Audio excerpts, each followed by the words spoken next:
السلام علیکم ورحمۃ اللہ.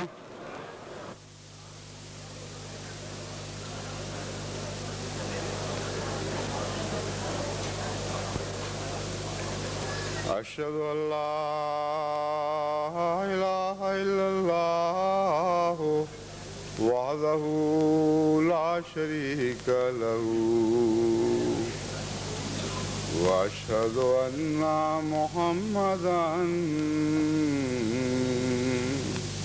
عبدہ ورسولہ. اما بعد فاعوذ باللہ من الشیطان الرجیم. بسم اللہ الرحمن الرحیم. الحمد للہ رب العالمین الرحمن الرحیم مالک یوم الدین. ایاک نعبد و ایاک نستعین. اهدنا الصراط المستقیم صراط الذین انعمت علیہم غیر المغضوب علیہم ولا الضالین.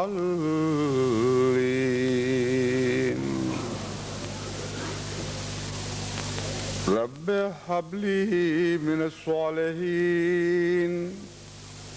فبشرناه بغلام حليم. فلما بلغ معه السعي قال يا بني إني أرى في المنام أني أذبحك فانظر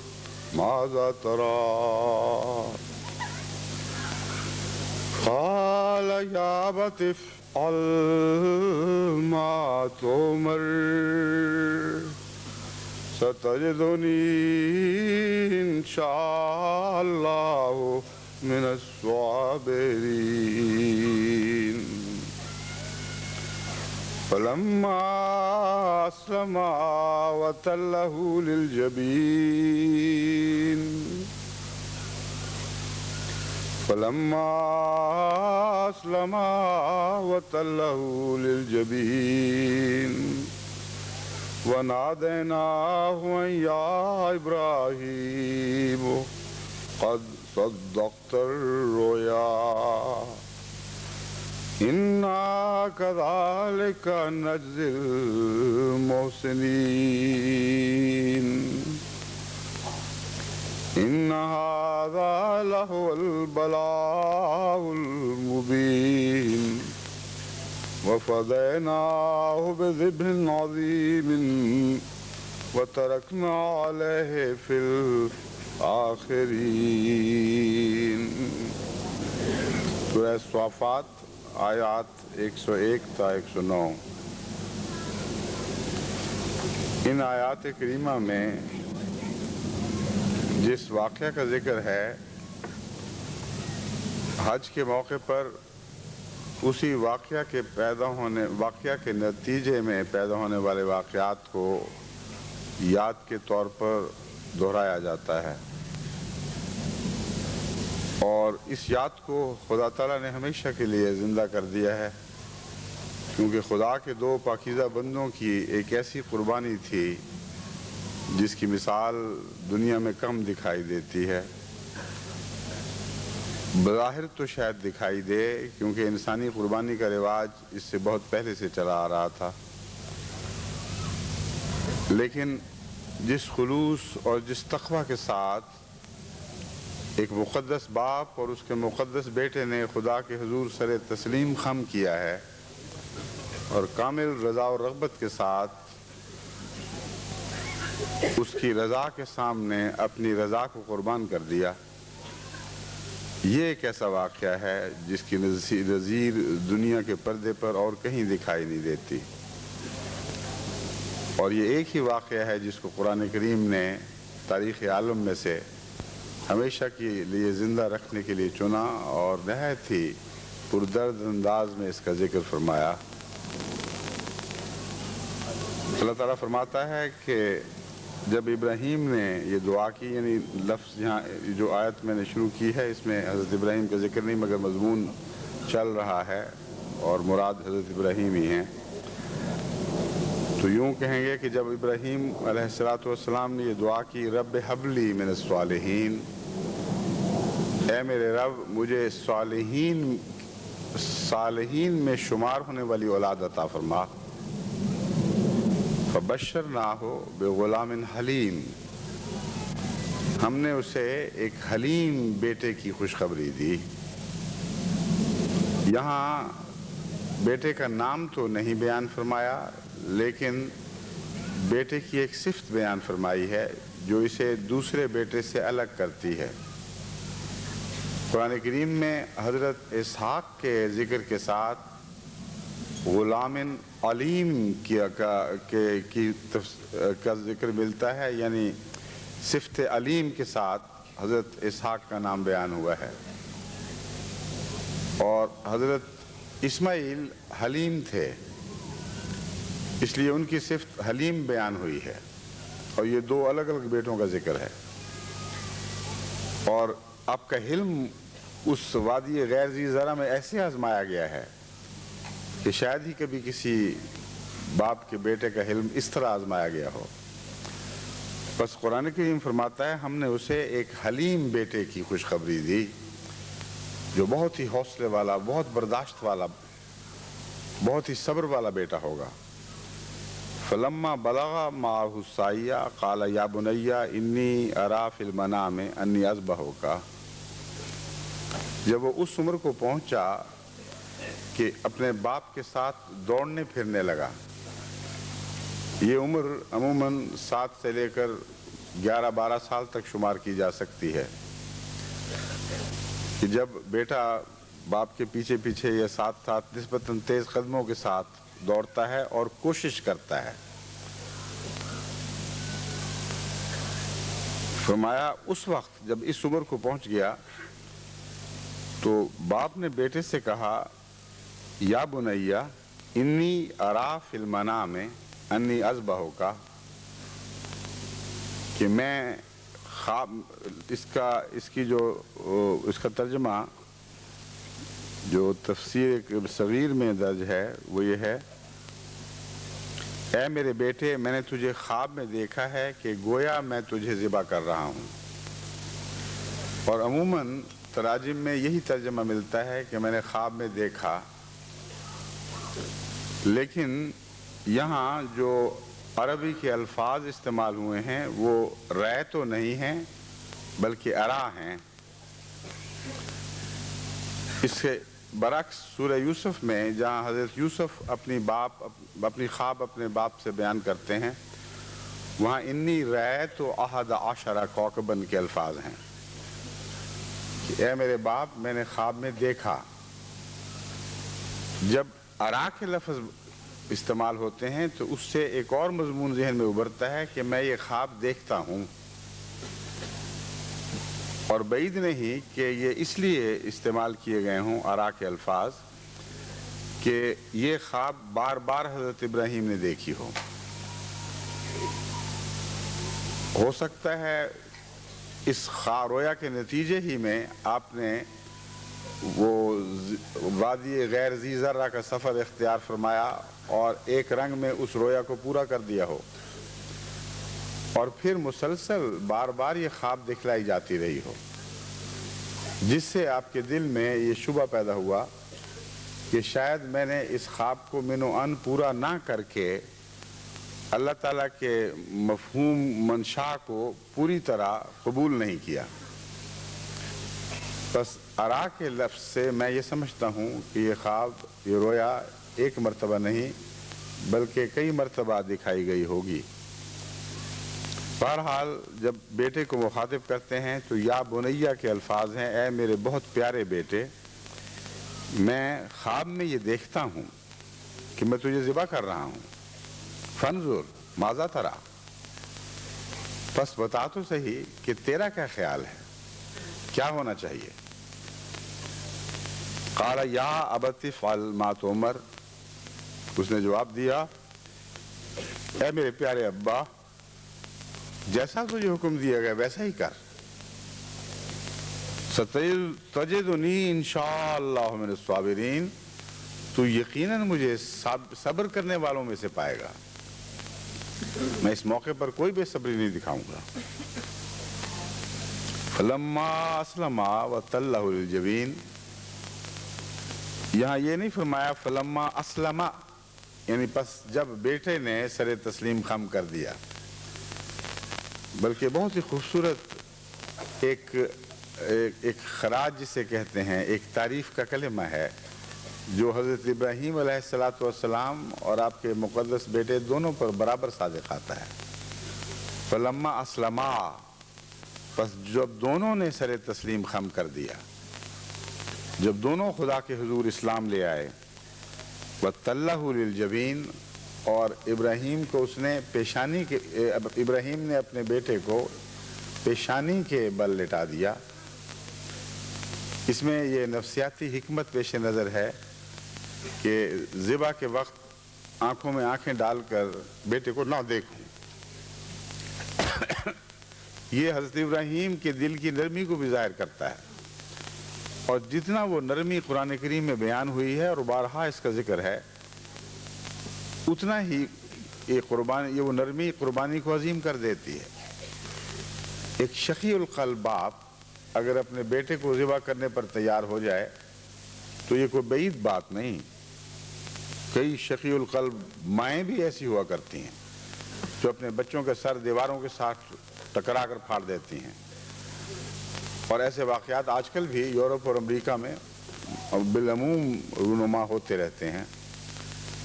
مگر قرآن کریم سے حضرت ابراہیم علیہ السلام کے دل کی جو کیفیت بیان ہوئی، قرآن کریم میں حضرت ابراہیم علیہ السلام کے دل کی جو کیفیت بیان ہوئی ہے، اسے پتہ چلتا ہے آپ بے حد نرم دل تھے، بہت ہی رقیق القلب تھے۔ بس اس آیت نے یہ بھی اس بات کی بھی مزید تصدیق فرمائی ہے کہ سامنے لٹا کر دیکھ نہیں سکتے تھے، اس لیے پیشانی کے بل لٹایا تاکہ بیٹے کو بھی تکلیف نہ ہو، اس کو نہ پتہ لگے کہ کب چھری پھیری جائے گی۔ فرمایا اس وقت نادیناہ ان یا ابراہیم قد صدقت الرؤیا، تب ہم نے ابراہیم کو پکار کر کہا، اے ابراہیم تو نے تو اپنی رویا پوری کر دی ہے، تو پوری کر چکا ہے۔ قد صدقت الرؤیا کا مطلب ہے تو پہلے ہی یہ خواب پوری کر چکا ہے۔ بس اس سے بھی پتہ چلتا ہے کہ اس سے پہلے، یعنی سفر اختیار کرنے سے پہلے بھی حضرت ابراہیم علیہ السلام نے ایک رویا دیکھی ہوگی، اس کی تعبیر کی،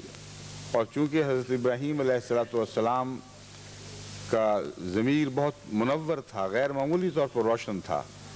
اس لیے آپ نے یہی تعبیر کی ہوگی کہ خدا تعالیٰ باپ سے بیٹے کی ظاہری قربانی نہیں لینا چاہتا، بلکہ مراد یہ ہے کہ اس کو قربان کرو، میری راہ میں فدا کر دو، میری راہ میں وقف کر دو۔ بس جب آپ حضرت اسماعیل کی والدہ اور حضرت اسماعیل کو لے کر وادی غیر ذی زرع بے آب و گیاہ وادی میں چھوڑنے کے لیے روانہ ہوئے تو وہ خواب دراصل اسی وقت پوری ہو چکی تھی، لیکن بعد میں پھر دکھائی جاتی رہی ہے۔ یہ کیوں ایسا ہوا؟ میں سمجھتا ہوں کہ دراصل لفظ اسلما میں اس حقیقت کو سمجھنے کا راز ہے، کی کنجی ہے۔ خدا تعالیٰ صرف حضرت ابراہیم علیہ السلام کے اسلام کی عظمت کو بیان نہیں کرنا چاہتا تھا، بلکہ حضرت اسماعیل علیہ السلام کو بھی اس عظیم قربانی میں پوری طرح شامل کر کے ہمیشہ کے لیے آپ کے اسلام کی بھی تصدیق فرمانا چاہتا تھا، کیونکہ حضرت اسماعیل علیہ السلام کی پشت سے وہ نسل جاری ہوئی جس پہ بالآخر حضرت سید ولد آدم حضرت اقدس محمد مصطفیٰ صلی اللہ علیہ وآلہ وسلم نے پیدا ہونا تھا۔ بس صرف ابراہیم علیہ السلام کی غیر معمولی تسلیم و رضا کی صفت بیان کرنا کافی نہیں تھا، اور محض ابراہیم کی آزمائش کافی نہیں تھی، اس بیٹے کی خصوصیت کے ساتھ آزمائش بھی ضروری تھی، جس کی نسل سے سب سے زیادہ تسلیم و رضا کا بندہ جو مجسم تسلیم و رضا تھا، یعنی محمد مصطفیٰ صلی اللہ علیہ وآلہ وسلم، اس بندے نے پیدا ہونا تھا۔ بس اس لحاظ سے میں سمجھتا ہوں کہ ارا کا لفظ بتاتا ہے کہ یہ رویا پھر بھی دکھائی جاتی رہی۔ وہ اللہ تعالیٰ جانتا تھا کہ ابراہیم نے یہ رویا پوری کر دی، مگر اس رویا پوری کرنے میں ابھی اسماعیل کا کوئی حصہ نہیں تھا۔ حضرت اسماعیل تو اپنی باپ کی رضا کے تابع ایک پاکیزہ زندگی گزار رہے تھے، لیکن اس آزمائش میں ساتھ شامل نہیں تھے۔ یہ نہیں کہا جا سکتا تھا فلما اسلما، کہ جب ان دونوں نے سر تسلیم خم کیا۔ بس اس رویا کے دکھائے جانے سے اور بار بار دکھائے جانے سے حضرت ابراہیم علیہ السلام کے دل میں یہ خلش پیدا ہوئی کہ شاید میں ابھی اس رویا کو پورا نہیں کر سکا۔ چنانچہ آپ نے انتظار فرمایا یہاں تک کہ بچہ بڑا ہو جائے اور اس قابل ہو جائے کہ اپنا فیصلہ خود کر سکے۔ یہ بھی نبوت کی کا نور فراست ہے کہ ابراہیم علیہ السلام کو خصوصیت سے جو عطا کیا گیا تھا، آپ جانتے تھے کہ قربانی کا حکم ابراہیم خود مجھے یعنی ابراہیم کو ہے، لیکن انسان یہ حق نہیں رکھتا کہ کسی اور انسان کی جان کی قربانی پیش کرے، خواہ وہ اپنا بیٹا ہی کیوں نہ ہو۔ یہ وہ مضمون ہے جس کو پیش نظر رکھ کر جماعت احمدیہ میں وقف کا نظام جاری ہوا ہے، اور یہ اصرار کیا جاتا ہے کہ محض باپ کا یا ماں کا یا دونوں کا اپنی اولاد کو وقف کرنا کافی نہیں۔ یہ سارے واقفین 9 بچے جب بڑے ہوں گے، جب بلوغت کی عمر کو پہنچیں گے، جو اسماعیل علیہ السلام کی عمر کے مشابہ ہوگی، تو پھر ان سے پوچھا جائے گا۔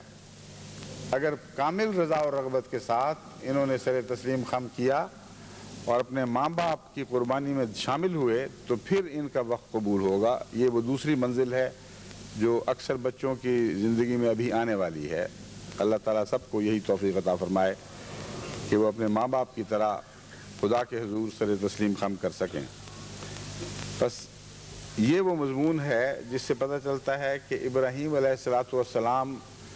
نے رویا پوری کرنے کے باوجود اور پوری شرح صدر سے رویا پوری کرنے کے باوجود کیوں دوبارہ یہ بات چھیڑی۔ پہلے میرا خیال تھا کہ شاید حضرت ابراہیم علیہ السلام کے دل میں یہ خلش ہو کہ میں نے کہیں یہ بات ٹال نہ دی ہو۔ وادی غیر ذی ذرہ میں اپنے معصوم بچے کو اور اس کی والدہ کو چھوڑ کر میں نے یہ سمجھ لیا کہ میں نے رویا پوری کر دی، لیکن شاید نہ پوری کی ہو۔ لیکن یہ حضرت ابراہیم علیہ السلام کی تسلیم و رضا کی صفت کی عظمت کے منافی بات ہے۔ بعد میں نے غور کیا تو مجھے سمجھ آئی کہ یہ ہو نہیں سکتا کہ حضرت ابراہیم علیہ السلام نے کوئی ایسا فعل خدا کی رضا کی خاطر کیا ہو جس کے بارے میں خود وہ شک رکھتے ہوں کہ شاید میں نے پورا کر دیا یا نہ کیا۔ بس رویا کی تکرار ہے جس نے اس مضمون کی طرف اشارہ کیا ہوگا۔ ایک ہی رویا 2 بار یا 3 بار یا زائد بار دکھائی گئی ہے، جس پر وہ کہتے ہیں انی ارا، میں ایک رویا دیکھتا ہوں، اور وہ یہ ہے۔ اس بار بار کے نظارے نے آپ کو مجبور کیا ہے یہ سوچنے پر کہ میں نے تو پوری شرح صدر کے ساتھ، پوری رضا و رغبت کے ساتھ اس رویا کا پیغام پورا کر دیا تھا جو مجھے بھیجا گیا، لیکن پھر بھی کوئی بات رہ گئی ہے۔ شاید میرا یہ فیصلہ درست نہیں ہے کہ خدا تعالیٰ انسان کی نفسی قربانی یعنی اس کے انسان کی بدنی قربانی لینا بند فرما چکا ہے۔ پرانے زمانوں میں اس کا ذکر ملتا تھا لیکن معلوم ہوتا ہے ابراہیم علیہ السلام کے وقت ضمیر پر یہ بات واضح تھی کہ اب انسان کی بدنی قربانی کا زمانہ ختم ہو چکا ہے. تو یہ شک ان کو گزرا پھر کہ رویا جو بار بار دکھائی جا رہی ہے تو ہو سکتا ہے بدنی قربانی ہی مراد ہو. لیکن اس کے باوجود یقین رکھتے تھے کہ یہ ناممکن ہے کہ ایک باپ کو خدا تعالیٰ اپنے بیٹے کو ذبح کرنے کی اجازت دے جب تک اس بیٹے کی مرضی شامل نہ ہو. اور مرضی کے شامل ہونے کا پتہ بہت بچپن میں نہیں لگ سکتا. چھوٹا معصوم بچہ اپنے بارے میں کیا فیصلہ کر سکتا ہے؟ بس معلوم ہوتا ہے کہ ابراہیم علیہ السلام نے انتظار فرمایا ہے کہ حضرت اسماعیل اس عمر کو پہنچ جائیں جو بلوغت کی سرحد پر ہوتی ہے یا بلوغت کی عمر کو پہنچ چکے ہوں گے اور یہ فیصلہ کر سکتے ہوں گے کہ ہاں میں اپنی زندگی خدا کی راہ میں پیش کر دوں. اور جب یہ واقعہ ہوا تب اللہ نے فرمایا اسلما، دیکھو یہ دونوں بندے خدا کے حضور جھک گئے اور کامل رضا کے ساتھ جھک گئے، اپنا سب کچھ اپنے رب کے حضور پیش کر دیا. تب وہ رویا اپنی پوری شان کے ساتھ پوری ہوئی ہے. بس جب بعد میں اللہ تعالیٰ یہ فرماتا ہے قد صدقت رویا، تو اس کا مطلب یہ ہے کہ تو ہر پہلو سے اس رویا کو پورا کر گیا ہے. ایک وہ وقت تھا جب تو نے ہجرت کی، اس وقت بھی تو نے رویا کو پورا کر دیا. اور ایک اب وقت ہے جب ظاہری طور پر تو بھی تیار ہوا اور تیرا بیٹا بھی اس قربانی کے لیے تیار ہوئے، تو کامل شان کے ساتھ اپنے ہر پہلو کے ساتھ تو نے اس رویا کو پورا کر دیا. لیکن یہ تو محض ایک آزمائش تھی. میں تیرے بچے کو بھی اس آزمائش میں شامل کرنا چاہتا تھا تاکہ ہمیشہ کے لیے زمین و آسمان گواہ رہیں کہ محمد مصطفیٰ صلی اللہ علیہ وآلہ وسلم کے آباء و اجداد ابراہیم اور اسماعیل دونوں ہی تسلیم و رضا میں درجہ کمال تک پہنچے ہوئے تھے. یہ وہ وجہ تھی کہ اس رویا کو دوبارہ یا اس سے بار بار دکھایا گیا اور ابراہیم علیہ السلام نے اپنے بیٹے کی رضا کے مطابق اس کو اپنے ساتھ شامل کرتے ہوئے پھر قربانی کا فیصلہ کیا ہے. پھر اللہ تعالیٰ نے اس قربانی کو ٹال دیا اور بیان کیا جاتا ہے کہ ایک مینڈھا جو جنگلی مینڈھا تھا وہ قریب کی ایک جھاڑی میں پھنس گیا، کیونکہ جنگلی مینڈوں کے بعض دفعہ بل کھائے ہوئے بڑے بڑے سینگ ہوتے ہیں اور ان کا جھاڑی میں پھنسنا کوئی بعید بات نہیں. بارہا ایسا دیکھا گیا ہے کہ وہ جھاڑیوں میں پھنس جاتے ہیں. تو وہ مینڈھا خدا کی تقدیر سے ادھر ہانک کر لایا گیا اور اس جھاڑی میں پھنس گیا. تب خدا نے حضرت ابراہیم کو مخاطب کر کے فرمایا کہ دیکھو یہ مینڈھا ہے اس قربانی کے لیے، اور ظاہری طور پر اگر تم کچھ کرنا چاہتے ہو تو اس مینڈے کو قربان کر دو. اس سلسلے میں پہلے بھی یہ ذکر کر چکا ہوں کہ اس کے بعد اللہ تعالیٰ فرماتا ہے وَفَدَيْنَاهُ بِذِبْحٍ عَظِيمٍ، اور ہم نے اس کو ایک ذبح عظیم کے ذریعے اس کا فدیہ دیا ہے. مینڈے والی بات جو روایات میں ملتی ہے وہ اپنی جگہ درست ہے، اس پر شک کرنے کی کوئی وجہ نہیں، اور ہرگز بعید نہیں کہ اسی کی یاد میں یہ عید الاضحیٰ کی قربانیاں دی جاتی ہیں. لیکن اسے ذبح عظیم نہیں کہا جا سکتا. اسماعیل کے مقابل پر ایک مینڈھا ذبح ہو، اسے کیسے ذبح عظیم کہہ سکتے ہیں؟ مینڈے کی تو کوئی حیثیت ہی نہیں ہے اسماعیل کے مقابل پر. اور پھر اسماعیل بھی انسانوں میں سے ایک بڑی شان کا انسان جو اس درجہ کمال تک تسلیم و رضا میں ترقی کر گیا چھوٹی عمر میں. ابھی چھوٹی عمر تھی جب اس نے یہ فیصلہ کیا کہ اے باپ تو جیسا تجھے حکم دیا گیا کر، تو مجھے کامل طور پر صابروں میں سے پائے گا، صبر کرنے والوں میں سے پائے گا. بہت عظیم قربانی تھی، اس کے بدلے مینڈے کو ذبح کرنا ذبح عظیم کیسے ہو گیا؟ بس یقیناً ذبح عظیم سے مراد حضرت اقدس محمد رسول اللہ صلی اللہ علیہ وآلہ وسلم اور ان لوگوں کی قربانیاں ہیں جو آپ کے ساتھ تھے، جنہوں نے واقعتاً خدا کی راہ میں بھیڑ بکریوں کی طرح اپنی گردنیں کٹا دی. اپنی ہر ذاتی تمنا اور خواہش کو قربان کر دیا، اپنی ہر بدنی آسائش کو قربان کر دیا، جو کچھ ان کے پاس تھا خدا کے رستے میں لا ڈالا اور اف نہیں کی۔ یہ جو قربانیاں تھیں حضرت محمد رسول اللہ صلی اللہ علیہ وآلہ وسلم اور آپ کے غلاموں کی، یہ ذبح عظیم ہیں۔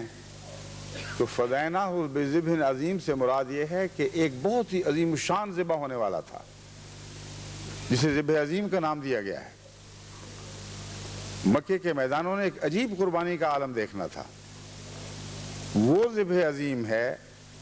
جس کے بدلے ہم نے اس کی جان کو معاف کر دیا ہے، اس کو فدیہ دے دیا ہے، اور ایک قربانی ایک عظیم تر قربانی پر منتج ہونے والی ہے۔ بس یہ ہے وہ خلاصہ جو ان آیات کی تلاوت سے، ان پر غور کرنے سے میں سمجھتا ہوں، اور مختلف جگہ مختلف مضامین میں اس کا جستہ جستہ ذکر ملتا ہے، لیکن اس روایت کے سمجھنے میں اور ان آیات کی تعبیر میں مفسرین میں بہت سے اختلافات پائے جاتے ہیں۔ سب سے بڑا اختلاف یہ ہے کہ ابراہیم علیہ السلام کس عمر میں حضرت اسماعیل کو وہاں لے کر آئے۔ حضرت مسلم موعود کی تفاسیر میں یا عید کے خطبات میں بھی یہ اختلاف ملتا ہے، لیکن یہ اختلاف جو آپ کے ہاں ملتا ہے وہ دراصل عمر کے ایک ہی زمانے سے تعلق رکھنے والا اختلاف ہے، کوئی تضاد نہیں ہے۔ مثلا حضرت مسلم موعود آپ کی عمر 7-8 سال بھی بیان کرتے ہیں، 8-10 سال بھی بیان کرتے ہیں، 11-12 سال بھی بیان کرتے ہیں، لیکن وجہ یہ ہے کہ آپ فلما بلغ معہ السعیہ کے پیش نظر یہ تعبیر کر رہے ہیں، اسرائیلی روایات یا بائبل کی روایات کے پیش نظر یہ تعبیر نہیں فرماتے۔ آپ واضح طور پر یہ یقین رکھتے ہیں، آپ کے خطبات سنیں یا تفاسیر کو پڑھیں، کہ قرآن کریم کا یہ بیان بہرحال سچا ہے کہ جب اسماعیل ابراہیم علیہ السلام کے ساتھ دوڑنے پھرنے اور کچھ ظاہری طور پر مدد کرنے کی عمر کو پہنچا ہے، آپ ایک جگہ فرماتے ہیں کہ یہ عمر 7-8 سال کی بھی ہو سکتی ہے، اس سے کچھ زیادہ بھی ہو سکتی ہے، 11-12 سال تک بھی ہو سکتی ہے، مگر میں یہ سمجھتا ہوں کہ ان سب میں سے 11-12 یا 12-13 والی عمر جو ہے وہ زیادہ قرین قیاس ہے، کیونکہ اگر حضرت ابراہیم علیہ السلام اس غرض سے انتظار فرما رہے تھے کہ بچے کی سوچ بلوغت تک جا پہنچے، وہ اپنی زندگی اور موت کا فیصلہ پوری ذمہ داری سے کر سکتا ہو، تو 7-8 سال کی عمر تو پھر بھی بہت چھوٹی عمر ہے۔ اس میں کسی باپ کا بچے کو کہنا کہ تم اپنی زندگی اور موت کے متعلق کیا خیال رکھتے ہو، یہ فی الحقیقت اس بچے کا حق ادا کرنے والی بات نہیں، بلکہ اس پر ایک فیصلہ ٹھونسنے والی بات ہے۔ بس میں سمجھتا ہوں کہ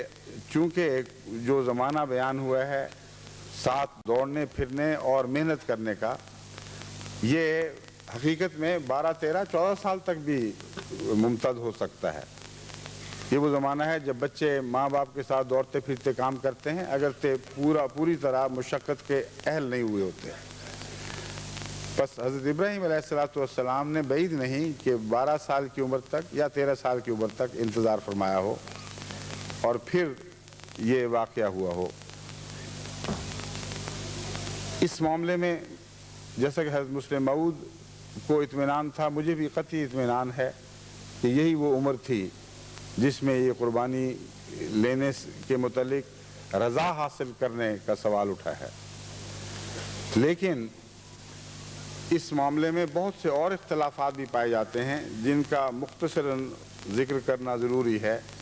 تاکہ عامت الناس میں جو باتیں مشہور ہیں اس کی حقیقت آپ کے سامنے آئے اور آپ کو معلوم ہو کہ اہل علم اس بارے میں کیا کیا اختلاف کر چکے ہیں۔ مفسرین کے سامنے بہت بڑی مشکل یہ پیش آئی ہے کہ جہاں حضرت اقدس محمد مصطفیٰ صلی اللہ علیہ وآلہ وسلم کی روایات ملتی ہیں، یعنی بخاری شریف میں اس واقعہ کا جو ذکر حضرت ابن عباس سے مروی ہے اس میں چھوٹی عمر دکھائی گئی ہے جو دودھ پیتی عمر ہے، اور دودھ پیتی عمر میں اگر یہ واقعہ تسلیم کیا جائے تو ان کے رستے میں یہ مشکل حائل ہے کہ بائبل حضرت اسماعیل کی عمر اور حضرت اسحاق کی عمر کا جو فاصلہ بتاتی ہے وہ تقریباً 15 سال کے قریب ہے، 15-16 سال، اور بائبل سے یہ پتہ چلتا ہے کہ یہ واقعہ حضرت اسحاق کی پیدائش کے بعد ہوا ہے، یعنی حضرت اسماعیل کا اور ان کی والدہ کا گھر سے نکالا جانا، یعنی حضرت حاجرہ کی طرف، حضرت سائرہ کی طرف سے گھر سے نکالا جانا، یہ اس وقت ہوا ہے جب حضرت سائرہ کے ہاں اپنا بیٹا اسحاق پیدا ہو چکا تھا،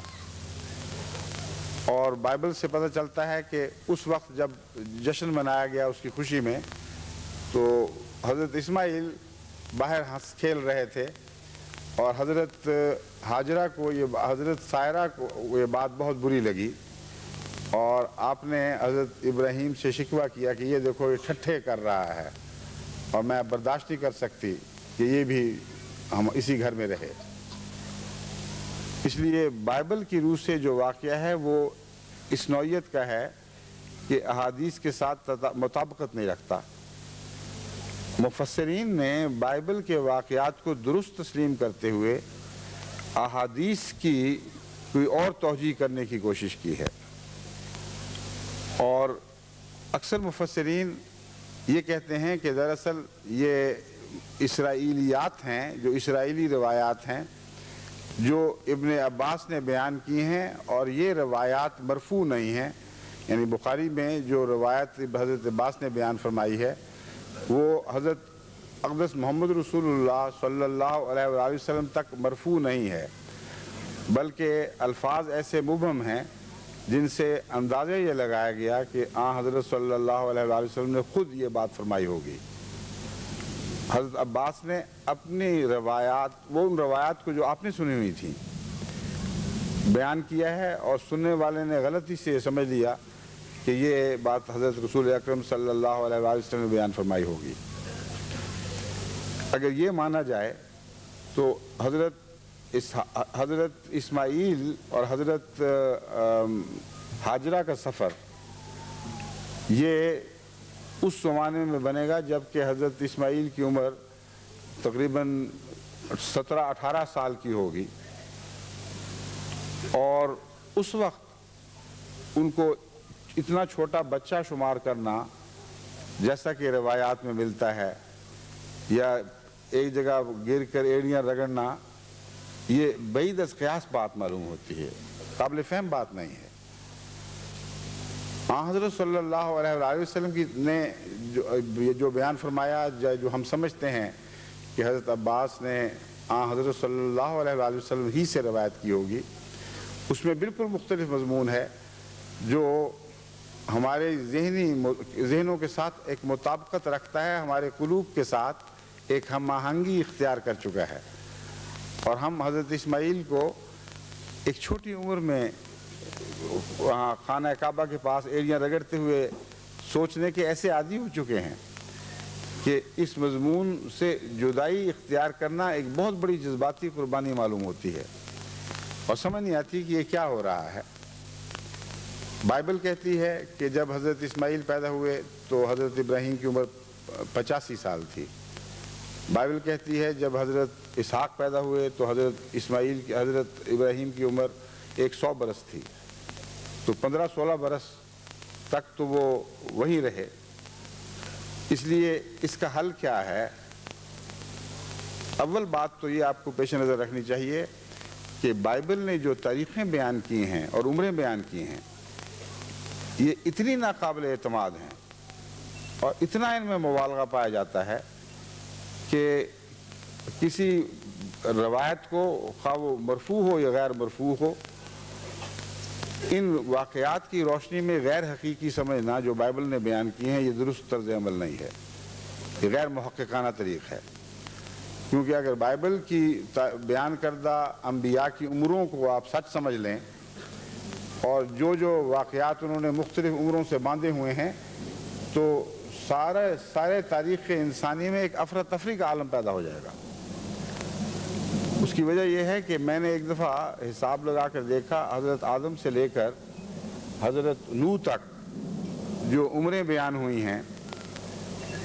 وہ ایسی حیرت انگیز عمریں ہیں کہ معلوم ہوتا ہے کہ اکثر نبی ایک ہی زمانے میں زندہ ہیں،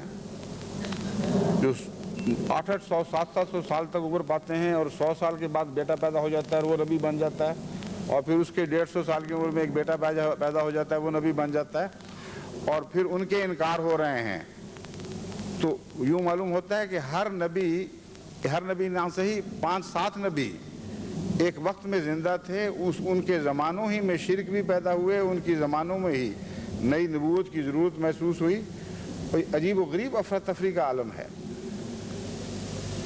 پھر میں نے دیکھا کہ حضرت نوح کا جو طوفان آیا ہے، اس وقت تک بائبل کی بیان کردہ عمروں کے لحاظ سے آپ کے دادا کو زندہ ہونا چاہیے تھا۔ اگر طوفان نوح کے وقت حضرت نوح کے دادا زندہ تھے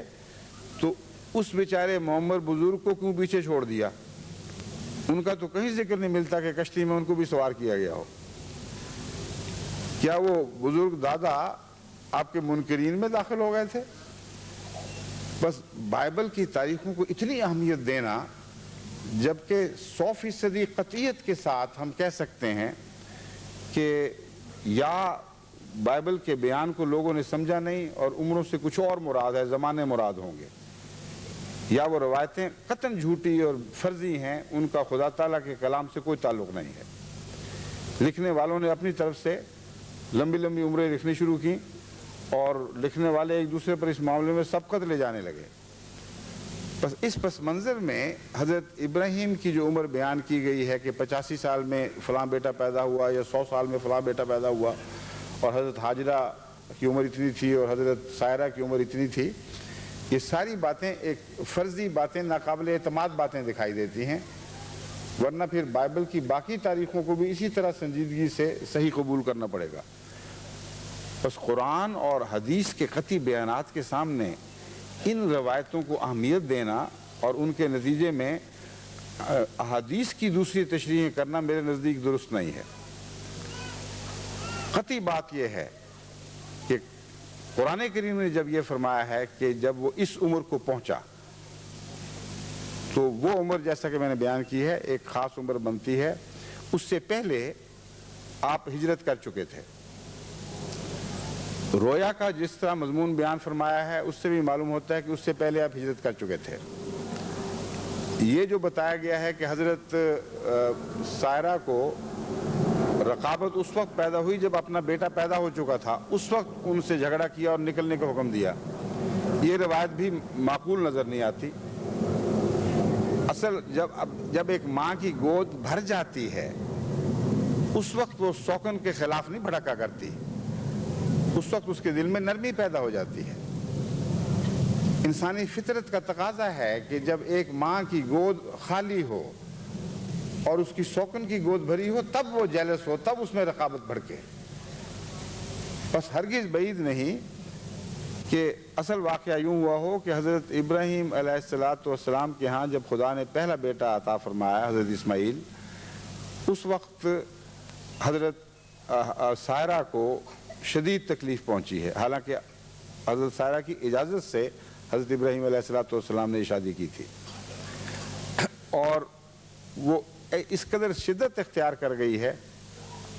کہ حضرت اسماعیل ابھی چھوٹے تھے کہ آپ کو وہ وہاں سے نکلنا پڑا۔ بس ایک اور روایت بائبل کے بیان سے میں یہ بھی اشارہ ملتا ہے کہ واقعتاً چھوٹی عمر میں ہی ایسا ہوا ہے، کیونکہ جو روایت ہے اس سے پتہ چلتا ہے کہ حضرت ابراہیم علیہ السلام نے مشکیزے کے ساتھ بیٹا بھی ماں کو تھما دیا ہے، گویا ماں نے وہ بیٹا اٹھایا ہے۔ اس کے بعضوں نے یہ ترجمہ کیا ہے کہ اٹھانے کی ضمیر صرف مشکیزے کی طرف جاتی ہے، لیکن عبارت اس نوعیت کی ہے کہ اس سے پتہ چلتا ہے کہ بیٹے کو بھی گود میں تھمانے کا مضمون نکلتا ہے، بلکہ اغلب یہی ہے۔ تو بائبل خود اپنے بیانات کے ساتھ متضاد ہے، اس کے مخالفانہ بیان بھی دیتی ہے۔ بہرحال یہ ایک ایسا مضمون ہے جس کے متعلق میں جماعت کے محققین کو دعوت دینا چاہتا ہوں کہ اس بارے میں تحقیق کریں اور مزید تحقیق کریں۔ حضرت ابن عباس کی روایت کو جو بخاری میں درج ہے، اس کو اسرائیلیات کہہ کر رد کرنا بہت بڑی جرت ہے، بہت بڑا فیصلہ ہے۔ میں ایسی جرت نہیں رکھتا جب تک قطعی طور پر شواہد سے ثابت نہ ہو کہ یہ بات حضرت صلی اللہ علیہ وآلہ وسلم کہہ ہی نہیں سکتے تھے، یہ قطعی طور پر شواہد کے خلاف ہے، اس وقت تک احادیث کی کوئی اور تفسیر کرنے کی کوئی ضرورت نہیں ہے۔ اس لیے جماعت کے محققین کو چاہیے کہ پتہ تو کریں کہ جب کہا جاتا ہے اسرائیلیات، تو کون سی اسرائیلیات ہیں جن کے متعلق کہا جاتا ہے کہ ان پر بنا کرتے ہوئے حضرت ابن عباس نے یہ روایت آن وسلم کی طرف منسوب کر دی، یا سننے والوں نے سمجھا کہ آپ نے منسوب کی ہے۔ واقعہ جو بھی ہوا ہو، اس کی روح وہی ہے جو ان آیات میں بیان فرما دی گئی ہے جو میں نے آپ کے سامنے رکھی ہے، کہ حضرت ابراہیم علیہ السلام کا جو بیٹا قربانی کے لیے چنا گیا وہ اسماعیل تھا، اور جیسا کہ دوسری آیات سے پتہ چلتا ہے، جس وقت اس ماں اور اس بیٹے کو حضرت ابراہیم پہلی بار چھوڑ کر جا رہے ہیں، اس وقت آیات قرآنی سے بھی یہی استنباط ہوتا ہے کہ بچہ بہت چھوٹی عمر کا تھا، ایسی عمر کا تھا کہ ایک طرف پڑا ایڑیاں رگڑتا ہو۔ ایسی عمر میں حضرت ابراہیم علیہ السلام نے ایک پہلو سے اسے قربان کر دیا، مگر قربانی کا جو پہلو باقی تھا اللہ تعالیٰ نے اس وقت تک انتظار کروایا جب تک کہ حضرت اسماعیل علیہ السلام کو بھی اس قربانی میں برابر باپ کا حصہ دار بنا دیا، اور جب برابر باپ کا حصہ دار بنا دیا پھر فرمایا فلما اسلما، کہ دیکھو یہ دونوں میرے بندے، باپ اور اس کا بیٹا، کس طرح میرے حضور کامل طور پر جھک گئے، کس طرح اپنا سب کچھ قربان کرنے کے لیے تیار ہو بیٹھے۔ بس اس میں ہمارے لیے سبق ہے کہ ہمیں بھی آج اسی قربانی کے دور کو دوبارہ اپنے اعمال میں زندہ کرنا ہوگا، اسی شان کے ساتھ اور اسی گہری روح کے ساتھ اور فراست کے ساتھ اپنے بیٹوں کو بچپن سے تیار کرنا ہوگا کہ جس قربانی کی آپ ان سے تمنا رکھتے ہیں وہ پوری طرح اس میں شامل ہوں، یہاں تک کہ آسمان سے ہر باپ اور بیٹے کے لیے یہ آواز بلند ہو فلما اسلما۔ اور یہ ذبح عظیم ہے جس میں آج آپ بھی شامل ہو سکتے ہیں۔ یہ بکریوں کی قربانیاں، یہ بھیڑوں کی قربانیاں تو ایک ظاہری تمثیل ہے، ظاہری مثال ہے۔ اصل ذبح عظیم تو وہی تھا جو محمد رسول اللہ صلی اللہ علیہ وآلہ وسلم اور آپ کے غلاموں نے کر دکھایا۔ پھر اب آخرین کا یہ دور ہے جس میں ایک دوبارہ اثر نو ذبح عظیم کا ایک نظام جاری ہو گیا ہے۔ ہزارہا کی تعداد میں جو وقف نو آج جماعت نے خدا کے حضور واقف نو جماعت نے خدا کے حضور پیش کیے ہیں، یہ وہی حضرت اسماعیل کی یاد ہی بھی تو پیش کیے جا رہے ہیں، یہ سب اس ذبح عظیم میں شامل ہیں۔ بس آپ ایسی تربیت کریں جیسے ابراہیم علیہ السلام نے اسماعیل کی تھی۔ جب یہ سن بلوغت کو پہنچیں، جب آپ کے ساتھ کاموں میں شامل ہونے لگ جائیں، جب کوشش کرنے کی عمر تک پہنچیں، اس وقت جب ان سے پوچھا جائے تو آپ کو یہی جواب دیں کہ اے ہمارے باپ، جو آپ نے خدا کی رضا کی خاطر کیا ہے ہم بھی اس پر راضی ہیں، شوق سے چاہیں تو ہماری گردنوں پر چھریاں پھیر دیں، ہمیں آپ صبر کرنے والے بندوں میں سے پائیں گے۔ اس مضمون کے بیان کے بعد، اس نصیحت کے بعد، میں اب آپ کو یاد دلاتا ہوں کہ اسیران راہ مولا اور شہیدان احمدیت کی اولادیں اسی ذبح عظیم میں داخل ہیں اور اول طور پر داخل ہیں۔ ان کو خصوصیت کے ساتھ اس قربانی کی عید میں یاد رکھیں۔ آپ بھی یہ قربانی پیش کر رہے ہیں اور دن رات کر رہے ہیں، لیکن قربانی کی بھی صفیں ہوا کرتی ہیں، اور قربانی کی صف اول میں وہ شہدائے احمدیت ہیں جو اپنے مسلک سے ہٹتے تو اپنی جانیں بچا سکتے تھے، مگر آخر وقت تک کامل صدق و صفا کے نمونے دکھائے اور ثابت قدمی کے ساتھ اصلاح پر قدم مارے، اپنی جانیں خدا کے حضور پیش کر دیں، لیکن ایک قدم پیچھے نہ ہٹے۔ اپنی اولادوں کے متعلق نہیں سوچا، اپنی بیواؤں کے متعلق نہیں سوچا، کوئی پرواہ نہیں کی۔ بس ذب عظیم میں صف اول میں وہ لوگ ہیں اور پھر وہ اسیران راہ مولا ہیں جو سال ہا سال سے قید کی مشقت میں زندگی کاٹ رہے ہیں اور سلاسل میں باندھے جاتے ہیں۔ کئی بار ان کو بیڑیاں پہنائی گئیں، کئی بار ان کو اندھیری کوٹریوں میں رکھا گیا، مگر جب بھی مجھے خط لکھتے ہیں مجھے تسلیاں دیتے ہیں، میرے متعلق فکر مند رہتے ہیں، کہتے ہیں جب آپ کی آواز بھرا جاتی ہے ہمارے ذکر میں تو ہمیں بہت تکلیف ہوتی ہے، خدا کے لیے آپ خوش رہے، ہم راضی ہیں، ہم بالکل ٹھیک ہیں، ہم پورے حوصلے میں ہیں۔ بس یہ بھی ایک ذب عظیم ہے جس کے نمونے ہم نے آج آپ کی آنکھوں کے سامنے دیکھے ہیں۔ آپ سب ان کو اپنی دعاؤں میں یاد رکھیں اور درد دل سے ان کے لیے دعائیں کریں۔ اللہ ان کے امتحان کا دور ختم کر دے، وہ ابتلا کا دور ختم ہو، اور پھر خوشیوں کی عید ہم ان دیکھیں جو قربانیوں کے بعد آیا کرتی ہے۔ اس عید میں ساری جماعت شامل ہو اور تمام بنی نوع انسان وہ عظیم قربانی کی عید ہمارے ساتھ منائے جو محمد رسول اللہ صلی اللہ علیہ وآلہ وسلم کی آخری فتح کے بعد عید ہوگی۔ خدا کرے کہ ایسا ہی ہو۔ میں آپ کی طرف سے اور اپنی طرف سے ان سب کو جو ہم سے دور ہیں السلام علیکم ورحمۃ اللہ وبرکاتہ اور عید مبارک کا تحفہ پیش کرتا ہوں۔ جب میں لندن سے جدا ہو رہا تھا تو لندن کی جماعت کے مرد اور عورتیں بڑے درد سے کہہ رہی تھیں اور کہہ رہے تھے کہ یہ عید آپ ہم سے الگ کریں گے۔ میں نے بعض کو جواب دیا میرے وہ پیارے بھی تو ہیں جو پاکستان میں ترس رہے ہیں، میں ان کے ساتھ مدت سے عید نہیں کر سکا، ان کا بھی تو خیال کرو۔ آج تو یہ ایسا دور آ گیا ہے کہ میں جہاں بھی عید مناؤں گا آپ بھی ایک رنگ میں شامل ہو جائیں گے اور پاکستان والے بھی شامل ہو جائیں گے، لیکن لمبا عرصہ تک انہوں نے جدائیاں دیکھی ہیں اور قربانیاں پیش کی ہیں۔ بس خلیفہ وقت تو ایک ہی ہوگا، جب بھی ہوگا جماعت نے تو عالمگیر ہونا ہے اور ہوتے چلے جانا ہے، بس وہ جہاں بھی ہو سب کا سانجہ ہے، سب کے ساتھ ہے، جسمانی طور پر نہیں تو روحانی اور قلبی طور پر ہمیشہ آپ کے ساتھ رہا ہے، آپ کے ساتھ ہی رہے گا۔ اللہ آخرت میں ہمارا ساتھ اکٹھا رکھے۔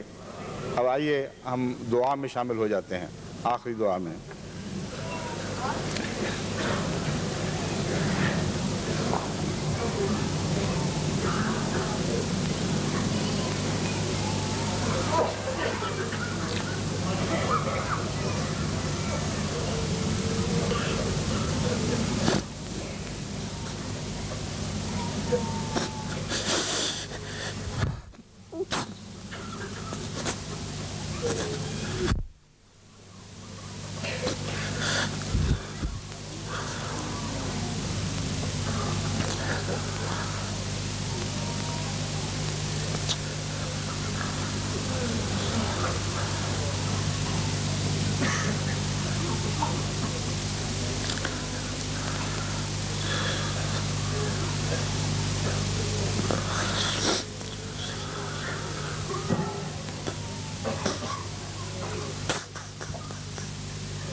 آمین۔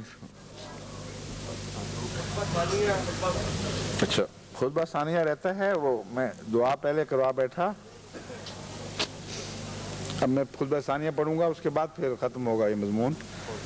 اور میں آپ سب کو عید مبارک کہتا ہوں۔ اللہ تعالیٰ آپ سب کی یہ عید بھی اور آئندہ بھی ساری عیدیں مبارک فرمائے، اور اس عید کے سبق ہمیں سمجھنے کی توفیق عطا فرمائے، اور ہماری آئندہ نسلوں میں بھی یہ سبق ہمیشہ عملی طور پر ان کی زندگی کا جز بن کر ہمیشہ باقی رہیں۔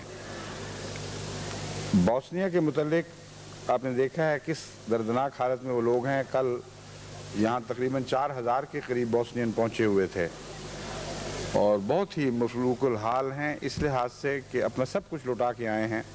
لیکن بڑے صابر ہیں، اور ان میں بھی حلم کے آثار نظر آتے ہیں۔ بہادر قوم ہے، قربانیوں میں اپنے آپ کو خوشی سے آگے بڑھاتے ہیں، قربانیوں پیش کر چکے ہیں، مزید قربانیوں کی تمنا رکھتے ہیں۔ جب بھی ان کو کوئی اچھی چیز دی گئی ہے انہوں نے کہا ہمیں اس کی بجائے ہتھیار دو، گولیاں دو، کیونکہ ہم چاہتے ہیں کہ اپنے وطن پر قربان ہو جائیں، لیکن ہمارے پاس کوئی چیز نہیں ہے جس سے دفاع کر سکیں، اور ہمارے پاس کوئی گولی نہیں ہے، کوئی ہتھیار نہیں ہے۔ ایک دعا کا ہتھیار ہے جو سب ہتھیاروں سے بالا ہے، سب ہتھیاروں سے زیادہ طاقتور ہے۔ بس ان دعاؤں کے ہتھیاروں کے ذریعے ان کی مدد فرمائیں، اور بہت خصوصیت سے ان لوگوں کو دعا میں یاد رکھیں۔ آج احمدی کی دعا اگر ان کی شامل حال نہ ہو تو دنیا کی سب قوموں نے ان کو چھوڑ دیا ہے۔ ایک ہی سہارا ہے اور وہ ہماری دعا کا سہارا ہے، اس میں ان کو یاد رکھیں۔ اور جو قوائف اکٹھے کرنے کے لیے میں نے بار بار جماعتوں کو ہدایتیں دی تھیں، ابھی تک پوری طرح اس طرف متوجہ نہیں ہوئی۔ اب میں نے ذیلی تنظیموں کے سپرد یہ کام کیا ہے۔ میں امید رکھتا ہوں کہ سب دنیا میں جہاں جہاں بھی ہدایتیں پہنچی ہیں وہ اس طرح اعداد و شمار بوسنین کے متعلق اعداد و شمار جلد جلد اکٹھے کر کے مرکز کو بھجوائیں۔ اب میں خطبہ ثانیہ کے بعد اس موضوع کو ختم کروں گا، دعا پہلے ہو چکی ہے۔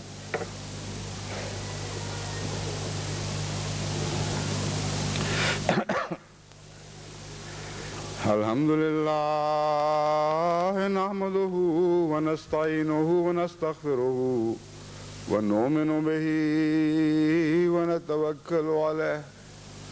ونعوذ باللہ من شرور انفسنا ومن سیئات اعمالنا من یهدہ اللہ فلا مضل له ومن یضللہ فلا ہادی له ونشهد ان لا الہ الا اللہ وحدہ لا شریک له ونشهد ان محمدا عبده ورسوله عباد اللہ رحمکم اللہ ان اللہ یامر بالعدل والإحسان وإیتاء ذی القربى وینہی عن الفحشاء والمنکر والبغی یعظکم لعلکم تذکرون اذکروا اللہ یذکرکم وادعوہ یستجب لکم ولذکر اللہ اکبر۔ السلام علیکم ورحمۃ اللہ وبرکاتہ۔